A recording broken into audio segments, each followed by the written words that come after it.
What's up? I'm Bradley with Allaqcess Sports, and it's been a minute since we've talked, but it's a Thanksgiving NFL slate, so let's just get into it. This is Allaqcess, your home for fantasy sports talk. Once again, my name is Bradley with Allaqcess Sports. Welcome into another video. We are talking all things Turkey Day Draftkings football right here on this channel, and in this video, we're going to go through it kind of quick, talk about some guys that I really like, some of the guys that I'm going to be fading, what your competitors are probably going to be rolling with, and hopefully assemble somewhat of a lineup that's usable. If you've never been here before, you should know I do like to play 50-50 double ups because I like to just have that kind of 50% chance of winning because I think I'm smarter than the average 50% of people, just as you are smarter than 50% of the average person playing DraftKings. You're doing your research, you're studying, you're looking up reports, you're paying attention to content creators, you're doing your due diligence. Get that free 50-50 double up. By the way, I'm sorry that I haven't been here the past few weeks. I've had a couple of things I've been working on and working through. Unfortunately, we're still taking care of those of you that have been supporting on Patreon, patreon.com/allaccess. That is down in the description below, where we give you those player pools, weather updates, injury news, and a little bit more each and every week. And last week, once again, smashed. Okay, but we got to get into the Turkey Day players. Starting with the quarterbacks, I'm definitely interested in Josh Allen. He's going to be near the top of almost everyone's board going up against the Detroit Lions, who are absolutely terrible defensively. Prescott deserves a little love. Kirk Cousins deserves some thought and some input. Outside of that, I really don't have an interest in any of the other quarterbacks. Kirk Cousins going up against New England, who's kind of an underrated defense just because the team isn't great.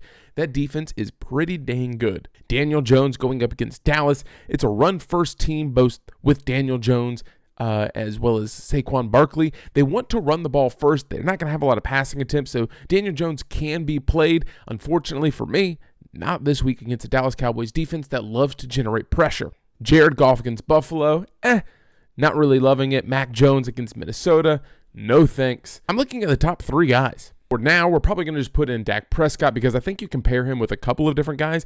Josh Allen, it feels like Stephon Diggs, Gabriel Davis are probably your only two guys that you can connect with, which is nice because that means he's focusing his targets on those two guys. You know exactly who to pair him with.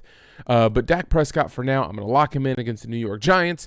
Going through the running back, Saquon Barkley, again, it's a Dallas team that's probably going to be ahead early. It's going to be hard for him to catch up. I don't love Saquon Barkley at $8,000. If we're wanting to get 3 or 4 times our player value, it's going to be really difficult for Saquon Barkley to hit 32 points this week. You'll have better luck with a Tony Pollard, only needing 24 to 26 points to hit his 4 times value. Jamal Williams going up against Buffalo. Ramondre Stevenson might be my favorite play at the running back position this week at only $6,400. Again, he's going to need 24 points to hit 4x his value going up against Minnesota, which has been susceptible against the runners. Minnesota is a team that ranks 31st against the pass.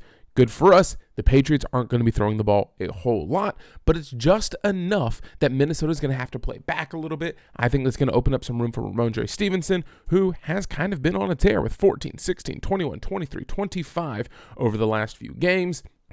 Give me Stevenson at $6,400. Again, there's a lot of guys that are okay to like. I think there's plenty of people that are probably going to be playing Jamal Williams just because he's been absolutely unreal the past few weeks. Tony Pollard is going to get a lot of love. I'm going to save a few dollars here and go get Devin Singletary. I think there's a lot of wide receivers that you have to pay up for. There's not a lot of great second-team wide receivers on these 6 teams on the slate. Buffalo has Gabriel Davis. Detroit has Josh Reynolds. The Giants have Kenny Golladay, I guess. Dallas has Michael Gallup. Interested. New England, you have 2 tight ends, Jacoby Myers, Devontae Parker, and then Minnesota, you have Adam Thielen and TJ Hawkinson. There's not a whole lot at the second level, so you have to pay to get those number 1 priority guys this week. So I'm okay paying down for my running back. Devin Singletary's there. Damian Harris, if you want to pivot and not be like everyone else and take Ramondre Stevenson. Outside of that, there's not a whole lot to love. And not to mention, Devin Singletary has been used a decent amount recently. At only $5,700, I'm looking for him to get 15 to 20 points. It's not crazy to think he could do that if the Bills get ahead early and they just want to pound the rock with Devin Singletary. I'm cool with that. 17, 16, yeah, he only had 8, but he was involved in the passing game, getting double-digit handoffs in the majority of games that he's played. Devin Singletary, 5,700, I think saves me a lot of money. Let's go ahead and find our defense. Patriots, I'm interested in just because I think there's a turnover and sack opportunity for them. The Vikings, I'm interested in much for the same reason of sacks and turnovers. Bills, obviously, but $300, you might need to be able to save you some. And the Cowboys, I do love, but at $3,700, if you're trying to save every single penny and you want to be different, I think Patriots and Vikings is where you need to land. If you want to play the safe bet that's probably going to get you 10 points, I think that is the Cowboys. I'm going to be a little bit different, save some money so I can continue to go get those high-priced wide receivers. All right, so the wide receivers, Justin Jefferson, obviously, he's going to be a very popular pick for a lot of people. He's getting targeted at a very high volume, going up against the New England Patriots, who are pretty good against the pass. They rank 4th in the league, giving up 188 yards per game. Rushing, they're only giving up 114. Again, that's good for top half of the league. Points against, 16 points per game. Total yards a game, 4th in the league. This is a very good New England Patriots defense. And the Vikings are coming off one of their worst games of the year. This is not a good, hey, let's fix it this game kind of game. A short week is the best way to forget a bad loss. I don't know if it's going to happen. Minnesota Vikings are still a very good team in my opinion, but I don't know if this is a good get-right game. I'm avoiding Justin Jefferson. I really like Stephon Diggs. As we mentioned, that's probably the focal point of Josh Allen and where he's going to be throwing the ball. But because I do have Dak Prescott, I want to match him up with his wide receiver. Give me CeeDee Lamb for now. Why do I love CeeDee Lamb so much this week? Well, since Dak Prescott has come back, they're a completely different offense. And Xavier McKinney is already down for the New York Giants, as well as Adoree Jackson looks to be out as he gets his MRI down. I don't know exactly what the extent of that injury is at this point, but it looks like they're going to be going up against a little bit of a depleted backfield. So I really like CeeDee Lamb, Michael Gallup, Dalton Schultz. All three of those guys have an opportunity to put up some big points. But to stay focused from the high-price guys, CeeDee Lamb is my number one wide receiver right now. We mentioned Stephon Diggs, really like him. Amon-Ra St. Brown, I think there's a chance that you play him. I feel like he's underpriced at $6,600, so that's a personal decision that you need to make. Jacoby Myers, we talked about going up against Minnesota, who is really bad on the back end. I don't know how much the New England Patriots are going to be throwing the ball, but you look at some of the targets that he's had over the past few games, it looks like he's probably going to be touchdown dependent. I don't think it's a bad play at $5,100. We'll see what else is out there when we're rounding out and shaping up the rest of our team. Darius Slayton, again, a low pass or a low volume offense for the receivers at this point. Adam Thielen against that tough Patriots defense. Wan'Dale Robinson on the IR. Jameson Williams, he's out for Detroit. I think he's been out for a while. Michael Gallup is there. Opportunity. Reynolds, Raymond, Isaiah McKenzie. Some people will probably take a shot on if you're playing in those big 150 lineup entries. I'm sure you're going to sprinkle them in. But if you're playing single entry, I think you got to be really decisive with your plays. I'm going to go back up and grab Stephon Diggs for now. This leaves us $4,500 with a wide receiver, a tight end who's pretty cheap this week outside of TJ Hawkinson, and a flex player. So let's go ahead and just plug in a couple guys and see kind of where this lineup shapes out. And for those of you thinking already, Bradley, you don't have a run back yet. You don't always have to have a run back, specifically in 50-50s and double-ups. I want to find those guys who are going to have the best games. I'm not looking to get the top score. I just want to be in the top 50% for right now.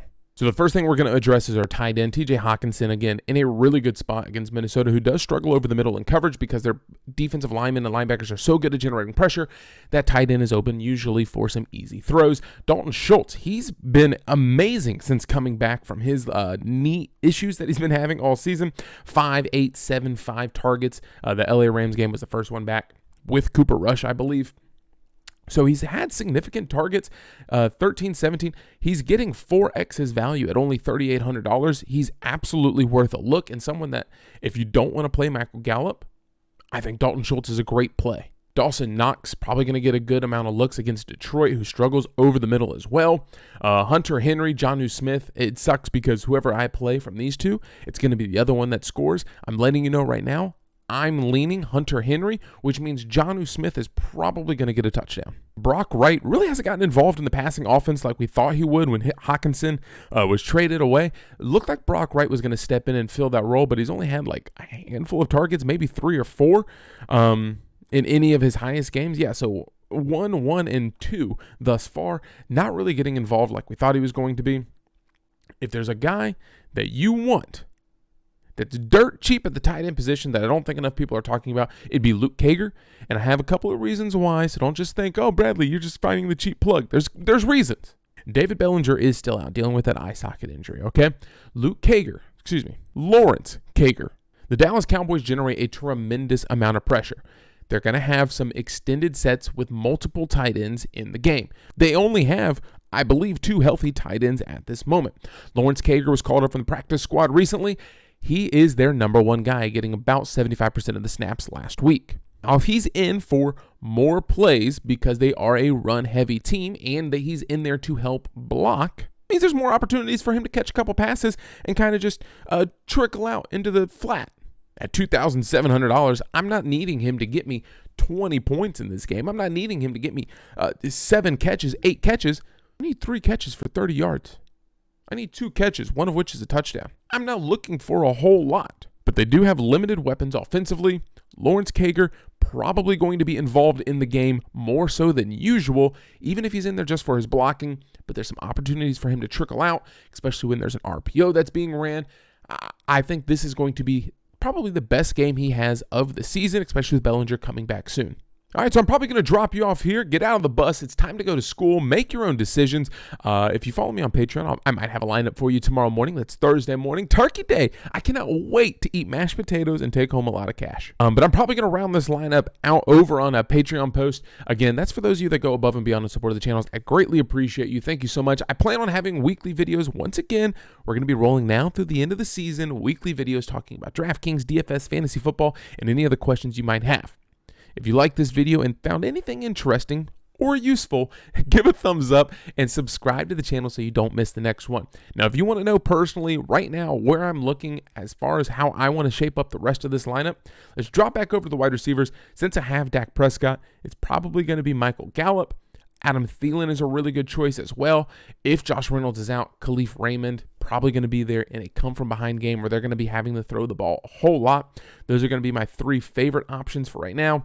Here's something that probably no one else is going to have. I think this is probably a unique lineup. Josh Allen, yeah, we threw him in there with Ramondre Stevenson, Devin Singletary. I don't love going quarterback and running back in the same game, but we're going to do it anyway because I think they're going to put up 42 points against the Detroit Lions. CeeDee Lamb, Stephon Diggs, Michael Gallup gives me 2 big wide receiving threats against the New York Giants, who are depleted in their secondary. Stephon Diggs, the favorite of Josh Allen in the targets. Gabe Davis, his number 2 favorite in the targets. And then give me the New York Giants against the Dallas Cowboys. Why? Because there could be a turnover or 2. If you want to be really weird, go down and get the Lions. It is what it is. Don't love it, don't hate it. I'm just saying, hypothetically, this could be wild because what about Hendershot? Put him in there because he has 1 target or 1 catch, basically a game this year, with the opportunity for a possible touchdown.